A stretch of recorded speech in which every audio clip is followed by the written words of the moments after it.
श्री शिवाय नमस्तुभ्यं। जिस प्रकार इस ब्रह्मांड का न कोई अंत है और न ही कोई शुरुआत, उसी प्रकार शिव अनादि हैं। संपूर्ण ब्रह्मांड शिव के अंदर समाया है। चलिए आज हम सब सोमवार व्रत कथा का श्रवण करेंगे। सोमवार का व्रत रखने व सोमवार व्रत कथा का श्रवण करने से उनकी अपार कृपा प्राप्त होती है। सोमवार का व्रत रखने व इस दिन से जुड़ी कथा का पाठ करने से भक्त के घोर संकट भी कट जाते हैं। बहुत समय पहले की बात है, किसी नगर में एक साहूकार रहता था। उसका घर धन धान्य व सभी सुख सुविधाओं से भरा हुआ था। बस कमी थी तो एक संतान की।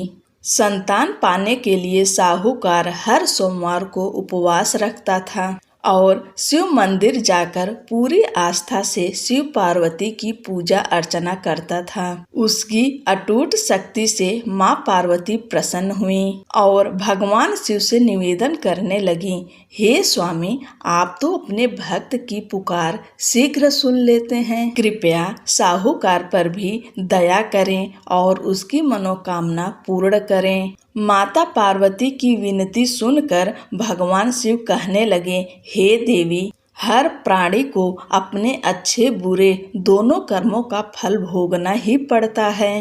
यही इस संसार की रीत है। यह सुनकर पार्वती जी साहूकार की मनोकामना पूर्ण करने के लिए शिव जी से हठ करने लगीं।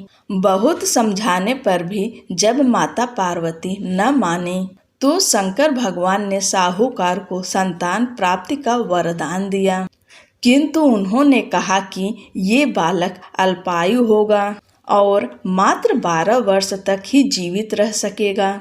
उधर साहूकार भगवान शिव व माता पार्वती की बातें सुन चुका था, इसलिए उसे संतान प्राप्ति का वरदान पाने के बाद भी कोई प्रसन्नता न हुई, किंतु वो अब भी पहले की ही तरह पूरी श्रद्धा से भगवान भोले शंकर की आराधना करता रहा। वरदान पाने की कुछ ही समय बाद साहूकार की पत्नी गर्भवती हुई और 9 महीने बाद एक सुंदर बालक को जन्म दिया। जब बालक 11 वर्ष का हुआ तो साहूकार ने उसके मामा को बुलाकर कहा कि इसे काशी पढ़ने के लिए ले जाओ। तुम लोग रास्ते में यज्ञ व दान पुण्य करते हुए जाना। ये कहकर साहूकार ने उन्हें खूब धन देकर विदा किया। इधर काशी प्रस्थान के बाद मामा भांजे एक गांव से गुजर रहे थे। वहां एक राजकुमारी का विवाह हो रहा था, परंतु राजकुमार एक आंख से काना था। तभी वर के पिता ने साहूकार के बेटे को देखा और उसके मामा से कहा, तुम अपना भांजा कुछ समय के लिए हमें दे दो। विवाह संपन्न हो जाए उसके बाद ले जाना। राजकुमार के पिता ने दोनों को खूब धन दिया और इस प्रकार साहूकार के बेटे के साथ राजकुमारी का विवाह संपन्न हो गया।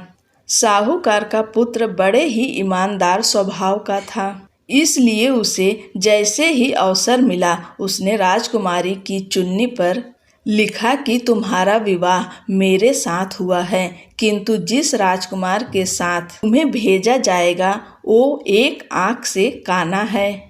जब राजकुमारी ने साहूकार की लिखी पढ़ी तो बोली, स्वामी, मैंने अग्नि को साक्षी मानकर आपके साथ 7 फेरे लिए हैं।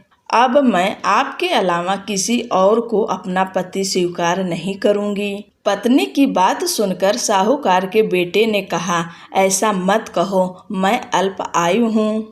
कुछ ही दिनों में 12 वर्ष की आयु होते ही मेरी मृत्यु निश्चित है। लेकिन पत्नी ने कहा, जो मेरे भाग्य में लिखा होगा वो मुझे स्वीकार है। राजकुमारी ने ये बात अपने माता पिता को बताई।